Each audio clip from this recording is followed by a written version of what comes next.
Imagine a city so vast, so impossible that ancient writers called it a wonder before it even needed ruins to prove it. Towering blue gates that shimmered gold in the sun, gardens stacked in the sky, dripping with green in the middle of a desert, a river splitting the richest empire on earth in two. This is Babylon, not the legend, not the myth. Babylon as it actually stood in its final golden years before it all came down.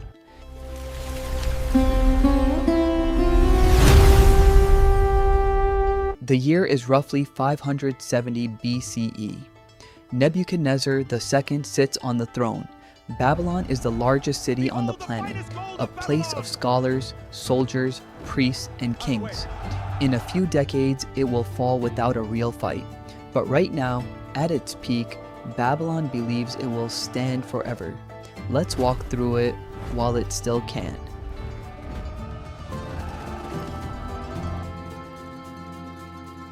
You approach from the north along the Processional way, and the first thing that hits you isn't the size of the city, it's the color.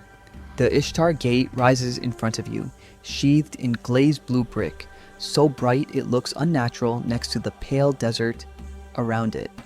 Gold and amber dragons, sacred to the god Marduk, march in rows across the tiles, alongside bulls dedicated to the storm god Adad. This gate isn't just an entrance, it's a message. Babylon wants every visitor, every merchant, every enemy ambassador to understand exactly what kind of power they're walking into. You pass beneath it, and the noise of the city swallows you whole. Herodotus, writing generations later, claimed Babylon's walls were so wide that 2 chariots could race side by side along the top. Modern archaeology suggests he exaggerated, but not by as much as you'd think. The city straddles the Euphrates River, connected by a bridge on stone piers, one of the great engineering feats of the ancient world. At the center rises the Etemenanki, a stepped ziggurat dedicated to Marduk, reaching roughly 90 meters into the sky. Some historians believe this tower, and stories about it, inspired the biblical account of the Tower of Babel. Canals branch off the river like veins, irrigating fields, feeding reservoirs, cooling the mud brick streets in the brutal Mesopotamian heat. Nearly 250,000 people live inside these walls. Priests, scribes, farmers, soldiers, and slaves, all packed into the beating heart of an empire. And then there's the wonder everyone came to see. Terraces of green rising in tiers, irrigated by a hidden chain pump system that lifted water from the river straight up into the sky. The story says Nebuchadnezzar built it for his wife Amidis, homesick for the mountains and forests of her homeland in Media. It's a beautiful story. There's just one problem. Archaeologists have never found solid physical proof the Hanging Garden stood in Babylon at all.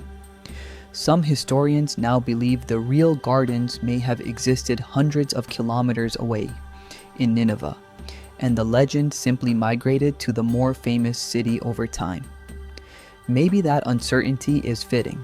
Babylon's greatest wonder might be the one thing about it we can never fully prove and never fully let go of. Step off the processional way and Babylon stops feeling like a monument and starts feeling like a living city. In the markets, merchants haggle over wool, dates, spices, and tin hauled in from routes stretching as far as India. Scribes press wedge-shaped cuneiform into wet clay, recording debts, contracts, marriages, and the movements of the stars. Centuries earlier, Babylon gave the world the Code of Hammurabi, one of the first written legal systems in human history. Its principles still echo through law today. At the Temple of Marduk, priests perform rituals said to renew the king's right to rule each year, tying religion and political power into a single, unbroken thread. This is a city that believes order itself, law, astronomy, architecture is a gift it has given the world. Under Nebuchadnezzar II, Babylon isn't just wealthy, it's dominant. His armies march west, conquering the kingdom of Judah, and in 586 BCE, they destroy the Temple of Jerusalem, forcing thousands into what history remembers as the Babylonian exile. Tribute pours into the city from across the region. Building projects multiply, temples are re-gilded, walls are reinforced. To the people living through it, this looks less like a peak and more like the beginning of forever. No one in the golden streets of Babylon believes an ending is coming. Nebuchadnezzar dies, and almost immediately, the throne becomes unstable.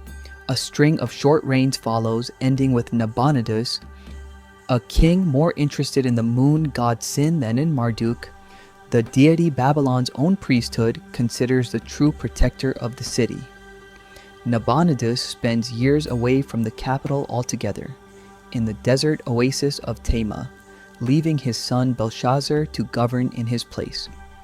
The priesthood grows resentful, the public grows uneasy, and to the east a new power is rising fast. His name is Cyrus, and he is about to become one of the most consequential rulers in ancient history. In 539 BCE, Cyrus the Great of Persia marches on Babylon. According to ancient accounts, his engineers divert the Euphrates River, lowering the water level just enough for soldiers to walk beneath the city walls, through the very channel that once made Babylon feel untouchable. There is no long siege, no dramatic last stand.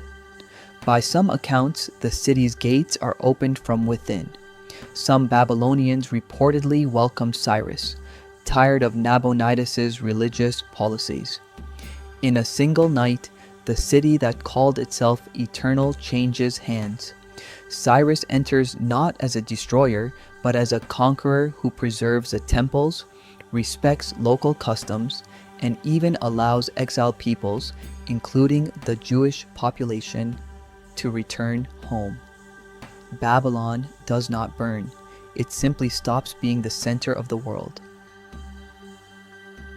Babylon never fully disappears. It just changes shape. Its name becomes a symbol, used in religious texts, in poetry, in language itself, as shorthand for grandeur, excess, and downfall. Its astronomers leave behind star charts still studied today. Its mathematics shape how later civilizations measure time. 60 seconds, 60 minutes, 360 degrees in a circle. Its legal traditions echo forward into the laws of empires that come centuries after it.